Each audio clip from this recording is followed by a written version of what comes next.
I'm Laura and I'm here with this lovely friendly boy called Alvin, and hopefully he'll look at you. There we go. Isn't he lovely?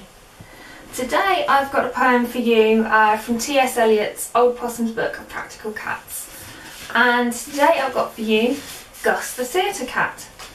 So let's hear all about Gus. Gus is the cat at the theatre door. His name, as I ought to have told you before, is really Asparagus. That's such a fuss to pronounce that we usually just call him Gus. His coat's very shabby, he's thin as a rake, and he suffers from palsy that makes his paw shake.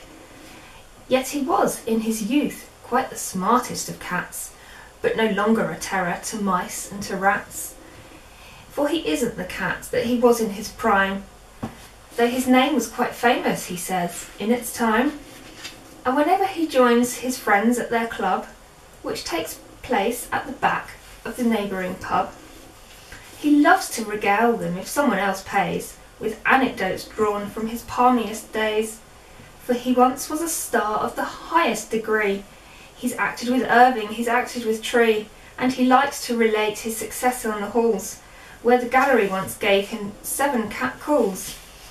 But his grandest creation, as he loves to tell, was Firefraw-Friddle, the fiend of the fell. I have played, so he says, every possible part, and I used to know 70 speeches by heart. I'd extemporise back-chat, I knew how to gag, I knew how to act with my back and my tail. With an hour of rehearsal, I never could fail. I'd a voice that would soften the hardest of hearts, whether I took the lead or in character parts. I have sat by the bedside of poor little Nell. When the curfew was rung, then I swung on the bell. In the pantomime season I never fell flat, and I once understudied Dick Whittington's cat. But my greatest creation, as history will tell, was Firefraw-Friddle, the fiend of the fell. Then if someone would give him a toothful of gin, he will tell how he once played a part in East Lynne. At a Shakespeare performance he once walked on Pat when some actor suggested the need for a cat.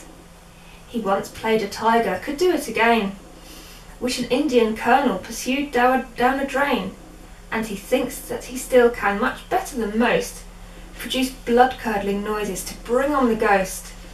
And he once crossed the stage on a telegraph wire to rescue a child when a house was on fire.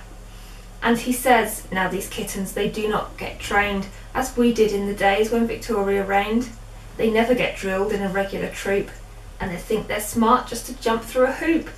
And he'll say, as he scratches himself with his claws, well, the theatre's certainly not what it was.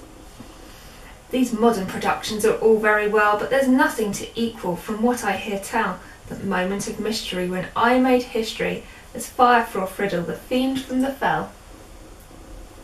Well, I hope you enjoyed that today. I've got my next book ready, and I look forward to bringing it to you soon. Bye for now.